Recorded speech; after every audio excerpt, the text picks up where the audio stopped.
All right, hello conditioning peeps. The conditioning workout has some new movements today, so I just want to go over it just in case you guys need this video for the demos. So the workout is 21, 15, 9, 15, 21. That's the rep scheme, but there's a little bit of a twist to it. You're going to be doing 50 mountain climbers and 50 double unders after every set. So how does that work, or what does that mean?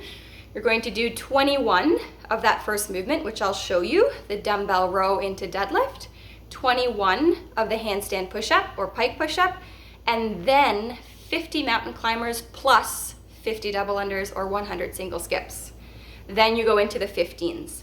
15 of the dumbbell row into deadlift, 15 of the handstand push-up or pike push-up, and then right back to 50 mountain climbers and 50 double unders or 100 single skips.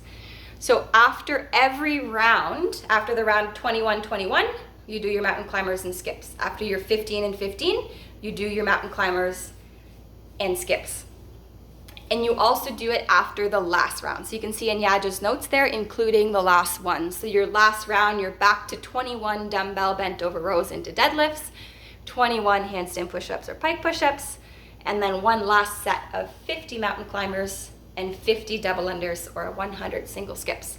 There is a time cap on this one, so if you're doing this by yourself, you may want to just finish it, ignore the time cap, make sure you rest 3 minutes afterwards though. If you're doing it with a group of people, then it's Yaja today, so she's probably not even going to time cap you. I'd say she's going to make you finish this anyway.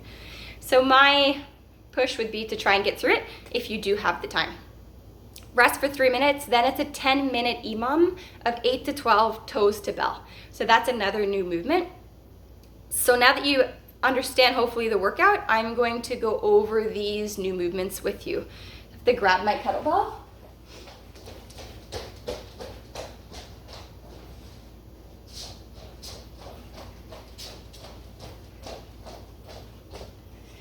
I don't have a dumbbell down here, but the kettlebell will work just the same.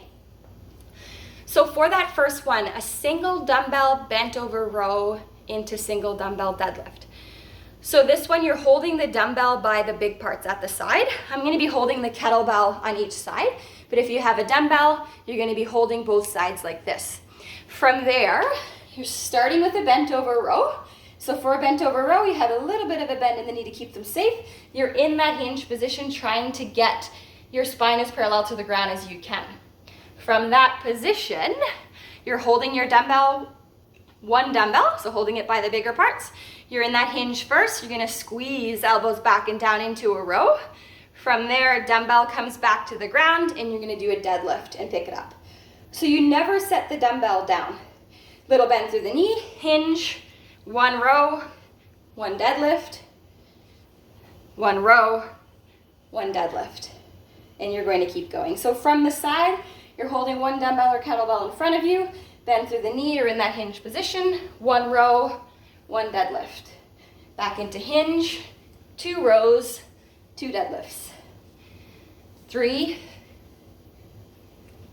4, and so on.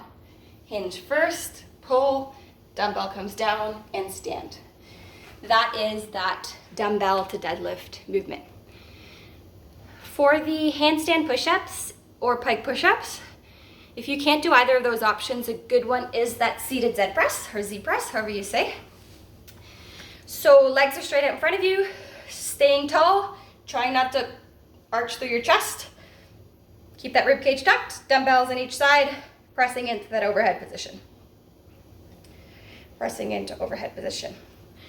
That is going to be for the handstand push-up if you need another progression.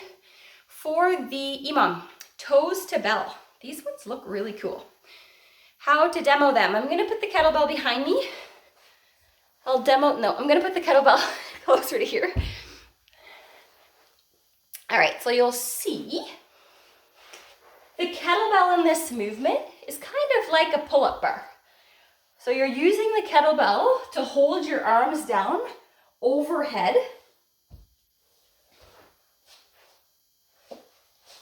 And your arms for this movement are meant to stay straight. So you're gonna try and put a little bit of tension into your kettlebell to engage through your lats and all the side of your arm. From there, trying to keep your legs as straight as possible. You're going to come up with those pointed gymnastics toes and try and bring your feet to the kettlebell behind you. Toes to kettlebell.